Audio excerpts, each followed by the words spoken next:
നമസ്കാരം. A political front of the youth by the youth for the youth. തൊഴിൽരഹിതരായ യുവാക്കളെ പാർട്ടികളോട് ഉപമിച്ച് സുപ്രീം കോടതി ചീഫ് ജസ്റ്റിസ് സൂര്യകാന്ത് നടത്തിയ ഒരു പ്രസ്താവനയാണ് എല്ലാത്തിനും തുടക്കം. പിന്നെ സോഷ്യൽ മീഡിയ തൂക്കിയത് CJP എന്ന് പറയുന്ന കോക്രോച്ച് ജനതാ പാർട്ടിയാണ്. കേന്ദ്രം ഭരിക്കുന്ന NDA സർക്കാരും BJPയും മോദിയും ഇന്ന് ഇന്ത്യ മുന്നണിയേക്കാൾ ഭയക്കുന്നതും CJP എന്ന 3 അക്ഷരമാണ്. ഈ കോക്രോച്ചുകളെയാണ്, ഈ പാറ്റകളെയാണ്. കോക്രോച്ചുകൾ പറയുന്ന രാഷ്ട്രീയമാണ്. മഹാരാഷ്ട്രയിലെ ഔറംഗാബാദ് സ്വദേശിയായിട്ടുള്ള അഭിജിത് ദീപ്കെ എന്ന 30 വയസ്സുകാരനാണ് കോക്രോച്ച് ജനതാ പാർട്ടി സ്ഥാപകൻ. ആള് നിസാരക്കാരനൊന്നുമല്ല. പൂനെയിൽ നിന്ന് ജേർണലിസത്തിൽ ബിരുദം നേടിയ ദീപ്കെ അമേരിക്കയിലെ ബോസ്റ്റൺ സർവകലാശാലയിൽ നിന്നും പബ്ലിക് റിലേഷൻസിൽ മാസ്റ്റേഴ്സ് പഠനം പൂർത്തിയാക്കിയിട്ടുള്ള വ്യക്തിയാണ്. 2020 മുതൽ 2023 വരെ അരവിന്ദ് കെജ്രിവാൾ നയിക്കുന്ന ആം ആദ്മി പാർട്ടിയുടെ സോഷ്യൽ മീഡിയ തെരഞ്ഞെടുപ്പ് പ്രചാരണ സംഘത്തിലുമൊക്കെ ഉണ്ടായിരുന്ന വ്യക്തിയാണ്. അപ്പോൾ നിസാരണക്കാരനല്ല എന്നുള്ള കാര്യം നിങ്ങൾക്ക് മനസ്സിലായി കാണും. പ്രധാനമായും ജെൻസി യുവാക്കളാണ്. തങ്ങൾ കോൺഗ്രസോ BJPയോ അല്ല, ഇനി CJP ആണെന്ന് വ്യക്തമാക്കി റീലുകളും ഒക്കെ അവർ സൃഷ്ടിച്ച് സോഷ്യൽ മീഡിയയിൽ ഇപ്പോൾ നിറയുന്നത്. ഇപ്പോൾ ഇൻസ്റ്റാഗ്രാമിൽ 20 മില്യൺ ഫോളോവേഴ്സ് കഴിഞ്ഞിരിക്കുകയാണ് അവരുടെ ആ പേജിന്. ഒപ്പം എക്സ് പ്ലാറ്റ്ഫോമിലും ഒക്കെ ഇത് തരംഗമാണ്. വലിയ രീതിയിൽ തന്നെ അവരുടെ ഫോളോവേഴ്സ് ഒക്കെ കൂടുന്ന കാഴ്ചയാണ് നമ്മൾ കാണുന്നത്. കഴിഞ്ഞ ആഴ്ച കോടതി വിചാരണക്കിടയിലാണ് ചീഫ് ജസ്റ്റിസ് സൂര്യകാന്തിന്റെ യുവ ജനതയെ കുറിച്ചുള്ള പരാമർശം വന്നത്. ഇങ്ങനെയാണ് അദ്ദേഹം പറഞ്ഞത്: പാർട്ടികളെ പോലെ ചെറുപ്പക്കാരുണ്ട്, അവർക്ക് തൊഴിൽ ചെയ്യാനൊരു ഇടമോ ലഭിക്കുന്നില്ല. അവരിൽ ചിലർ മാധ്യമങ്ങളായി മാറുന്നു, ചിലർ സോഷ്യൽ മീഡിയക്കാർ, വിവരാവകാശ പ്രവർത്തകർ, ആക്ടിവിസ്റ്റുകൾ എന്നിവരാകുന്നു. അവർ എല്ലാവരെയും ആക്രമിക്കാൻ തുടങ്ങുന്നു. ഇതായിരുന്നു ചീഫ് ജസ്റ്റിസിന്റെ പരാമർശം. പിന്നാലെ ആ പാറ്റകൾ തങ്ങളാണെന്ന് പറഞ്ഞ്, ആ കോക്രോച്ചുകൾ തങ്ങളാണെന്ന് പറഞ്ഞ് പലരും രംഗത്തേക്ക് എത്തി. താനെ ചേർന്ന കൂട്ടം എന്നൊക്കെ വേണമെങ്കിൽ വിളിക്കാം. ആദ്യമൊക്കെ പരിഹാസ ട്രോളുകൾ ആയിരുന്നു, അതായത് ഭരണകൂടത്തിനെതിരെയുള്ള പരിഹാസ ട്രോളുകളായിരുന്നു ആ പേജിൽ വന്നിരുന്നത്. CJP പറഞ്ഞ രാഷ്ട്രീയം അങ്ങനെയായിരുന്നു. പിന്നെ CJP പറഞ്ഞ രാഷ്ട്രീയം ജെൻസി മാത്രമല്ല, ഇന്ത്യ മുന്നണിയിലെ പല നേതാക്കളും ഏറ്റെടുക്കുന്ന കാഴ്ചയൊക്കെ നമ്മൾ കണ്ടു. പ്രസ്താവന വിവാദമായതോടെ ചീഫ് ജസ്റ്റിസ് വിശദീകരണവുമായിട്ട് രംഗത്തേക്ക് വരുന്ന കാഴ്ച നമ്മൾ കണ്ടു. രാജ്യത്തെ യുവാക്കളെ ഉദ്ദേശിച്ചല്ല, മറിച്ച് വ്യാജ സർട്ടിഫിക്കറ്റുകൾ ഉപയോഗിക്കുന്ന ആളുകളെയാണ് താൻ ഉദ്ദേശിച്ചതെന്നും ഒക്കെ ചീഫ് ജസ്റ്റിസ് പറഞ്ഞിട്ടുണ്ട്. ഇനി എവിടെയാണ് CJPക്ക് കയ്യടി കിട്ടുന്നത്? അവരുടെ മാനിഫെസ്റ്റോയിൽ തന്നെയാണ്. അധികാരത്തിലെത്തിയാൽ വിരമിച്ച ചീഫ് ജസ്റ്റിസുമാർക്ക് രാജ്യസഭാ സീറ്റ് നൽകില്ല, ഒരു യഥാർത്ഥ വോട്ട് പോലും നീക്കം ചെയ്യപ്പെട്ടാൽ തിരഞ്ഞെടുപ്പ് കമ്മീഷനെതിരെ കർശന നടപടി വേണം, സ്ത്രീകൾക്ക് 50% സംവരണം, സ്വാധീനമുള്ള വ്യവസായികളുടെ ഉടമസ്ഥതയിലുള്ള മാധ്യമങ്ങളുടെ ലൈസൻസ് റദ്ദാക്കുക, പാർട്ടി മാറുന്ന MLA മാർക്കും MP മാർക്കും 20 വർഷത്തേക്ക് തിരഞ്ഞെടുപ്പിൽ മത്സരിക്കാൻ വിലക്ക് എന്നീ വാഗ്ദാനങ്ങളിൽ ഉറച്ചാണ് പാർട്ടി പ്രവർത്തിക്കുക എന്ന് CJPയുടെ മാനിഫെസ്റ്റോയിൽ തന്നെ പറയുന്നുണ്ട്. പാർട്ടിയുടെ വെബ്സൈറ്റിൽ ഇത് മടിയന്മാരുടെയും തൊഴിലില്ലാത്ത യുവാക്കളുടെയും ശബ്ദം എന്നാണ് പറഞ്ഞിരിക്കുന്നത്. തൊഴിലില്ലാത്തവരായിരിക്കണം, വെറുതെ ഇരിക്കുകയാണെങ്കിലും നിരന്തരം ചിന്തിച്ചു കൊണ്ടിരിക്കണം, ദിവസത്തിൽ കുറഞ്ഞത് 11 മണിക്കൂർ ഓൺലൈനിൽ ഉണ്ടായിരിക്കണം, സാമൂഹിക പ്രശ്നങ്ങളെ കുറിച്ച് ശക്തമായി വിമർശിക്കാൻ കഴിവുണ്ടായിരിക്കണം എന്നിവയാണ് പാർട്ടിയിൽ ചേരാനുള്ള മാനദണ്ഡമായിട്ട് CJP പറയുന്നത്. പാർട്ടികൾ പെരുകുമ്പോൾ ഇതൊരു ദേശവിരുദ്ധ പാർട്ടിയാണെന്നും രാജ്യവിരുദ്ധതയാണ് ലക്ഷ്യമിടുന്നതും ഒക്കെ പറഞ്ഞാണ് ഇപ്പോൾ കേന്ദ്ര സർക്കാർ രംഗത്തേക്ക് വന്നിട്ടുള്ളത്.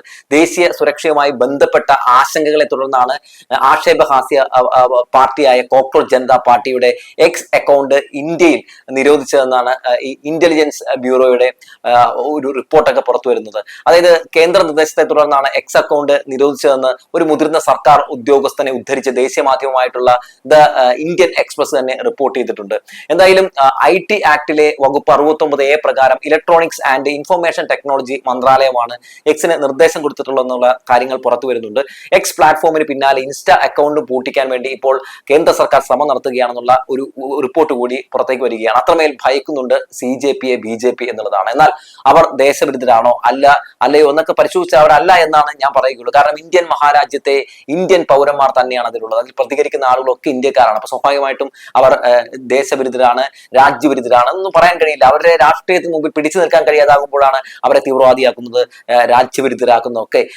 അപ്പോൾ സ്വാഭാവികമായും ഇവിടെ ഭരണകൂടം അവർക്ക് മറുപടി കൊടുക്കുന്നതിൽ പരാജയപ്പെട്ടിരിക്കുന്നു എന്നാണ് ഞാൻ മനസ്സിലാക്കുന്നത്. ഭരണകൂടം ജനത്തെ കഴുതകളാക്കുമ്പോൾ അവർ അവരുടെ പ്രതിഷേധം പ്രകടിപ്പിക്കുക പല രീതിയിലാകും. അങ്ങനെ ആ പ്രതിഷേധം പ്രകടിപ്പിക്കുന്ന ഒന്നായി തന്നെയാണ് CJPയെ കാണുന്നത്. ഇന്ത്യ മുന്നണിയെ പോലുള്ളവർക്ക് സാധിക്കാത്തത് സത്യത്തിൽ CJPക്ക് 2 ദിവസം കൊണ്ട് കഴിഞ്ഞു എന്നത് പറയാതിരിക്കാൻ കഴിയില്ല.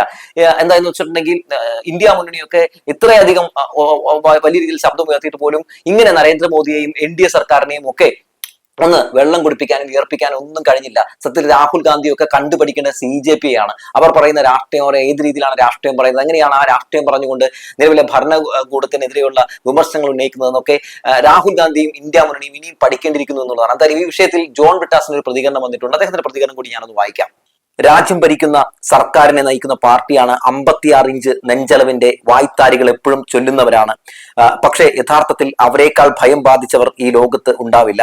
കോക്രോച്ച് ജനതാ പാർട്ടി എന്നൊരു പരിഹാസാത്മക പ്രതീകാത്മക പ്രസ്ഥാനത്തിന്റെ സാമൂഹിക മാധ്യമ പേജുകൾ പൂട്ടിക്കാനുള്ള ശ്രമം കാണുമ്പോഴാണ് ഇങ്ങനെ പറയേണ്ടി വരുന്നത്. കുറച്ച് ദിവസങ്ങൾക്ക് മുമ്പ് അഭിഷേക് ദീപ്കെ എന്ന യുവാവ് ആരംഭിച്ചതാണ് കോക്രോച്ച് ജനതാ പാർട്ടി.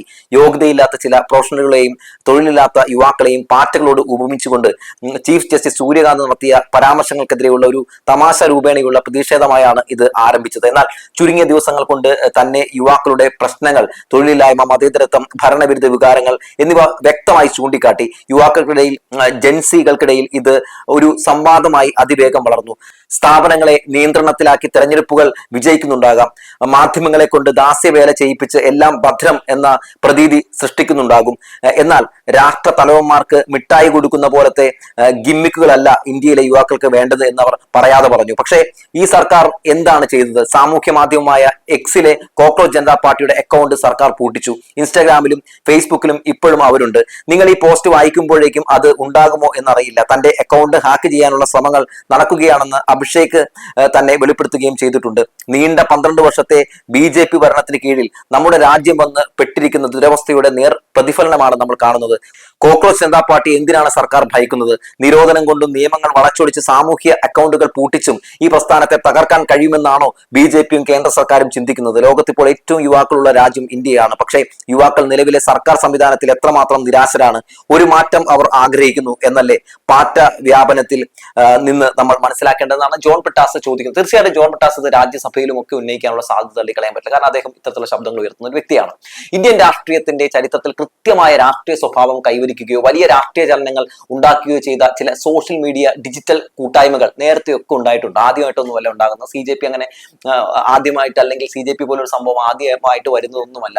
കർഷക സമരത്തിന്റെ വിജയം, ജല്ലിക്കെട്ട് പ്രതിഷേധം, ഡൽഹിയിലെ കൂട്ടബലാത്സംഗത്തിന് ശേഷം പിന്നാലെ ഉയർന്ന ജസ്റ്റിസ് ഫോർ നിർഭയ ക്യാമ്പയിൻ, അതുപോലെ തന്നെ മീ ടു ക്യാമ്പയിൻ എന്നിവ ഇതിന് ചെറിയ ഉദാഹരണങ്ങൾ മാത്രമാണ്. CJPയെ പോലെ സാമൂഹ്യ മാധ്യമങ്ങളെ സ്വീകാര്യത കൈമുതലാക്കി വളർന്ന ട്രോൾ പാർട്ടികൾ ആഗോളതലത്തിൽ നേരത്തെയും ഒക്കെ ഉണ്ടായിട്ടുണ്ടെന്ന് പറയാൻ വേണ്ടിയാണ് ഞാൻ ഈ കാര്യങ്ങളൊക്കെ ഒന്ന് കോട്ട് ചെയ്തത്. അതായത് Hungarian two tails dog party, Polish beer party, അതുപോലെ തന്നെ ഐസ്ലൻഡിലെ ബെസ്റ്റ് പാർട്ടി, കാനഡയിലെ ദ റൈനോസറസ് പാർട്ടി എന്നിവയുടെയൊക്കെ രൂപീകരണം സാമൂഹിക മാധ്യമങ്ങളുടെ പിൻബലത്തിൽ തന്നെയായിരുന്നു. ഇതിൽ പോളിഷ് ബിയർ പാർട്ടി തെരഞ്ഞെടുപ്പിൽ മത്സരിച്ച് 16 സീറ്റുകൾ നേടുകയൊക്കെ ചെയ്ത് അന്നത്തെ സമയത്തൊക്കെ വലിയ വാർത്തയായിരുന്നു. ബെസ്റ്റ് പാർട്ടി സ്ഥാപകൻ മേയർ സ്ഥാനത്തേക്ക് തെരഞ്ഞെടുക്കപ്പെടുകയും ഒക്കെ ചെയ്തിട്ടുണ്ട്.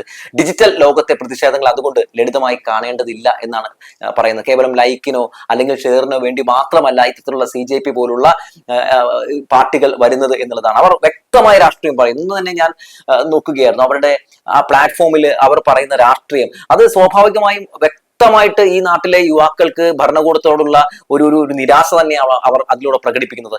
ചിലപ്പോൾ സ്വാഭാവികമായും അഭിഷേക് അടക്കമുള്ള ആളുകൾ അറസ്റ്റ് ചെയ്യപ്പെടാനുള്ള സാധ്യത പോലും തള്ളിക്കളയാൻ കഴിയില്ല. കാരണം ഇവരുടെ വാ മൂടിക്കെട്ടാൻ കഴിയാതെ വരുമ്പോൾ സ്വാഭാവികമായും കേന്ദ്ര സർക്കാർ എക്കാലത്തും ചെയ്യുന്നതാണ് പ്രതികരിക്കുന്ന ആളുകളുടെ വാ മൂടിക്കെട്ടുക, പ്രതികരിക്കുന്ന ആളുകളുടെ ആവിഷ്കാര സ്വാതന്ത്ര്യം ഇല്ലാതാക്കുക. ഇതൊക്കെയാണ് പലപ്പോഴും കേന്ദ്ര സർക്കാരിന്റെ ഭാഗത്ത് നിന്ന് കണ്ടിട്ടുള്ളത്. അത് ഇവിടെയും ഒരുപക്ഷെ നടന്നേക്കാം. പക്ഷേ അതിനു മുമ്പ് അവർ പറയാനുള്ള രാഷ്ട്രീയമൊക്കെ അവർ ഇതിനോടകം തന്നെ പറഞ്ഞു കഴിഞ്ഞു എന്നുള്ളൊരു പ്രധാനപ്പെട്ട കാര്യമാണ്. CJP എന്ന് പറയുന്ന പാർട്ടി എന്തൊക്കെ മാറ്റങ്ങൾ, എന്തൊക്കെ രീതിയിലുള്ള വ്യതിചലനങ്ങൾ ഉണ്ടാക്കും, അവർ ഏതൊക്കെ രീതിയിലുള്ള പൊളിറ്റിക്സ് പറയും, ആ പൊളിറ്റിക്സ് ഏതൊക്കെ രീതിയിലുള്ള ഒരു മാറ്റത്തിന് തുടക്കമാകും, ആരൊക്കെ അത് ഏറ്റെടുക്കും എന്നൊക്കെ നമുക്ക് കാത്തിരുന്ന് കാണാം. വിമർശിക്കുന്നതിന് മുമ്പ് അവർ എന്തൊക്കെ ചെയ്യുമെന്ന് കാത്തിരുന്ന് നമുക്ക് കാണാം. എന്തായാലും ഒരു ജൻസി കലാപമൊന്നുമല്ല ഞങ്ങൾ ഉദ്ദേശിക്കുന്നതെന്ന് അവർ നേരത്തെ തന്നെ പറഞ്ഞു വെച്ചിട്ടുണ്ടെന്ന് പറഞ്ഞു വെച്ചുകൊണ്ട് നിർത്തട്ടെ.